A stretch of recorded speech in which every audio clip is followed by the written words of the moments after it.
거룩한 성체 성사를 세우신 예수님.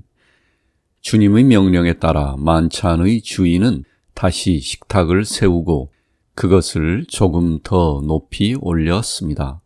그것은 방의 한가운데에 놓여 있었고 아마포 천으로 덮여 있었으며 다시 그 위에 하나는 빨간색, 다른 하나는 희고 투명한 두 개의 천으로 덮여졌습니다. 그런 다음 주님은 식탁 아래에 각자 물과 포도주가 담긴 두 주전자를 놓았습니다. 베드로와 요한은 이제 베로니카의 집에서 가져온 거룩한 잔을 파스카 난로가 있는 홀 뒤쪽에서 가져왔습니다.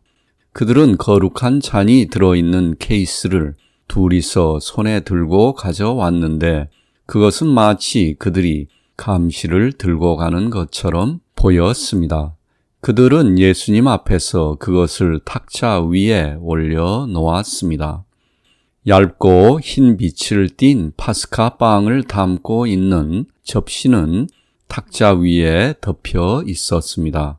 포도주와 물병이 있었고 3개의 작은 상자도 있었는데 하나에는 진한 기름, 다른 하나에는 액체 기름이 있었고 3번째 상자는 비어 있었습니다. 작은 주걱 또는 납작한 칼도 근처에 있었습니다. 빵을 떼어 나누고 같은 잔에서 마시는 것은 예전에는 환영하는 잔치나 작별의 잔치 때 하는 관례였습니다. 그것은 형제의 사랑과 우정의 표시였는데 오늘 예수님은 이 관습을 가장 거룩한 성사의 존엄으로 높이셨습니다. 지금까지 그것은 단지 관습적인 의식일 뿐이었습니다. 유다가 배반했을 때 카야바에게 제기된 혐의 중 하나는 예수님이 파스카 의식에 새로운 것을 도입했다는 것이었는데 니고데모는 이것이 고별 잔치에서 하는 고대의 관습임을 성경에서 증명했습니다. 예수님은 베드로와 요한 사이에 자리하셨습니다. 문이 닫혔는데 그것은 모든 것이 비밀스럽고 엄숙하게 진행되었기 때문입니다. 예수님은 거룩한 잔의 덮개를 벗기고 기도하신 후 매우 엄숙한 말씀을 하셨습니다. 나는 그분이 사도들에게 최후의 만찬을 설명하고 그에 수반될 의식에 대해 설명하는 것을 보았는데 나에게 그것은 사람들에게 거룩한 미사에 대해 가르치는 사제를 생각나게 했습니다. 그런 다음 그분은 빵을 그분 앞으로 놓으셨는데 빵은 4모퉁이가 있는 긴 직사각형으로 좁지만 접시의 가장자리를 넘을 정도로 길어 측면에서도 볼 수 있었습니다. 그런 다음 그분은 거룩한 잔을 자신에게 좀 더 가까이 두고 그 안에 들어있는 작은 컵을 꺼내 그 주위에 있는 작은 그릇 좌우에 놓아 두었습니다. 다음으로 그분은 파스카 빵을 축복하시고 빵을 담고 있는 접시를 양손으로 들어 올리며 하늘을 향해 눈을 들어 기도하셨습니다. 그런 다음 예수님은 거룩한 잔에 포도주와 물을 받았는데 포도주는 베드로가 부었고 물은 요한이 부었습니다. 그런 다음 그분은 작은 숟가락으로 물을 조금 더 넣은 후 거룩한 잔을 축복하시고 높이 들어 올리며 기도하셨습니다. 그 후 예수님은 용기 위에 손을 모았는데 그분의 명령에 따라 베드로와 요한이 그분의 손 위에 물을 부은 후 다시 거룩한 잔 밑에 있던 숟가락으로 물을 더했습니다. 그러자 그분은 자신의 손으로 용기에서 물을 떠 그들의 손에 부어 주었고 이 그릇이 계속 전달되면서 모든 사도들이 그것에서 손을 씻었습니다. 나는 이 의식이 이렇게 정확한 순서로 행해졌는지 확실히는 알지 못하지만 이 모든 것들은 거룩한 미사를 생각나게 했고 나는 그것을 깊은 감격으로 바라보았습니다. 이 모든 시간 동안 예수님은 점점 더 회상에 잠기셨습니다. 그분은 사도들에게 자신이 소유한 모든 것, 심지어 자신의 자아까지도 그들에게 주시려고 한다고 말씀하셨습니다. 그분은 사랑에 자신의 모든 존재를 쏟아 붓는 것처럼 보였고 나는 그분이 완벽하게 투명해지는 것을 보았습니다. 그분은 빛나는 영처럼 보였습니다. 심오한 회상과 기도 속에서 예수님은 빵을 여러 조각으로 쪼개서 접시 위에 차곡히 얹으셨습니다. 그리고 손가락 끝으로 첫 번째 조각에서 빵을 조금 떼어내어 거룩한 잔에 떨어뜨렸는데 그때 나는 만찬실에 안 계시지만 성모님이 축복받은 성체를 받는 것을 보았습니다. 나에게는 성모님께서 문으로 들어와 주님 앞으로 오셔서 성체를 받는 것 같았는데 그 이후에는 성모님을 더 이상 보지 못했습니다. 다시 예수님은 기도하시고 가르치셨는데 그분의 말씀은 불과 빛으로 빛났으며 그분의 입에서 나와 유다를 제외한 모든 사도들에게 들어갔습니다. 예수님은 빵이 담긴 접시를 들고 말씀하셨습니다. 받아 먹어라. 이것은 너희를 위해 주는 나의 몸이다.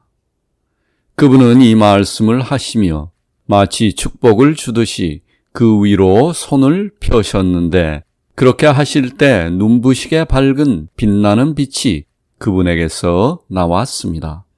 그분의 말과 빵에서 빛이 발산했으며 빵은 빛의 형체를 하고 사도들의 입으로 들어갔습니다. 마치 예수님 자신이 그들 안으로 흘러 들어가는 것 같았습니다. 나는 그들 모두가 빛에 스며들고 빛에 잠기는 것을 보았습니다. 유다만이 어둠 속에 있었습니다.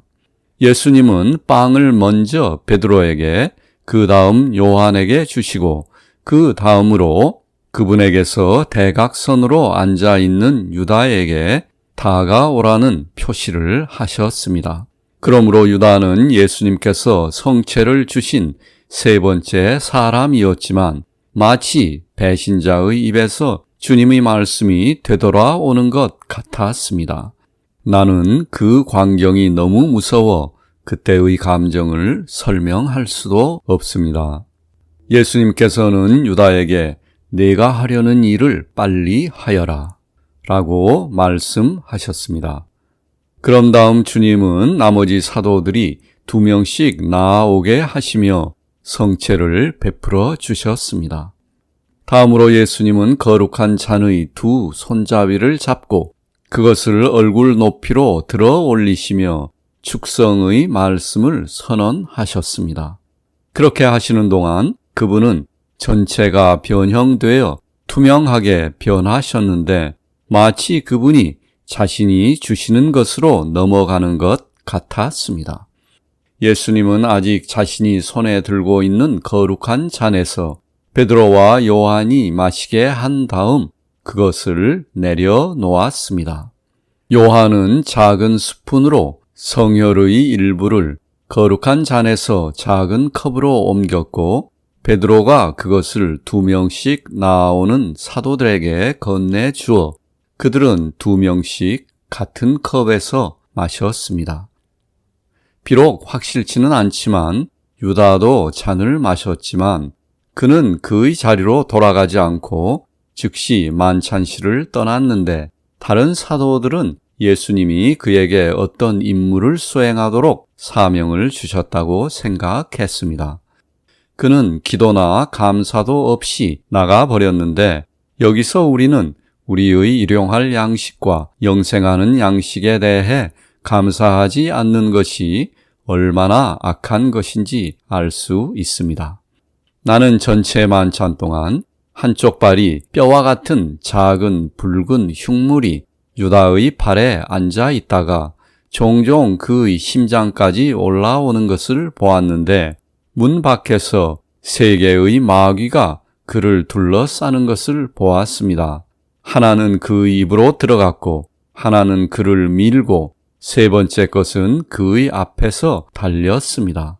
시간은 밤이었는데 그가 미친 사람처럼 서두르는 동안 마귀들이 그를 빛나게 만드는 것처럼 보였습니다. 주님은 거룩한 잔에 남은 성혈의 잔해를 작은 컵에 부었습니다. 그런 후 손가락으로 잔 위를 가리키며 베드로와 요한에게 물과 포도주를 부으라고 명령하셨습니다. 이렇게 씻은 다음 그분은 2 사도가 그것을 잔에서 마시게 하고 남은 것은 작은 컵에 부어서 그것을 나머지 사도들에게 전달했습니다. 그 후 예수님은 거룩한 잔을 닦아내고 남은 성혈이 담긴 작은 잔을 그 안에 넣은 후 축성된 파스카 빵이 남아있는 접시를 그 위에 놓고 그 전체를 아마포 천으로 감싸고 작은 컵들과 함께 케이스에 넣었습니다. 부활 후 나는 사도들이 예수님께서 축성하신 이 빵과 포도주로 성찬례에 참여하는 것을 보았는데 나는 주님 자신이 성체를 받는 것을 본 기억이 없습니다. 그분이 사도들에게 몸과 피를 주셨을 때 나에게는 그분이 마치 자신을 비우는 것처럼 부드러운 사랑으로 자신을 쏟아내는 것처럼 보였습니다. 성체 성사를 제정하는 동안 예수님의 움직임은 정확하고 엄숙했으며 설명과 지시가 선행되고 이어졌습니다. 나는 그럴 때마다 사도들이 작은 양피지 두루마리에 어떤 것을 기록하는 것을 보았습니다. 기도하실 때 항상 그랬던 것처럼 예수님이 하시는 모든 행동은 중력으로 가득 차 있었습니다. 그분의 모든 동작은 거룩한 미사의 제정을 가리켰습니다.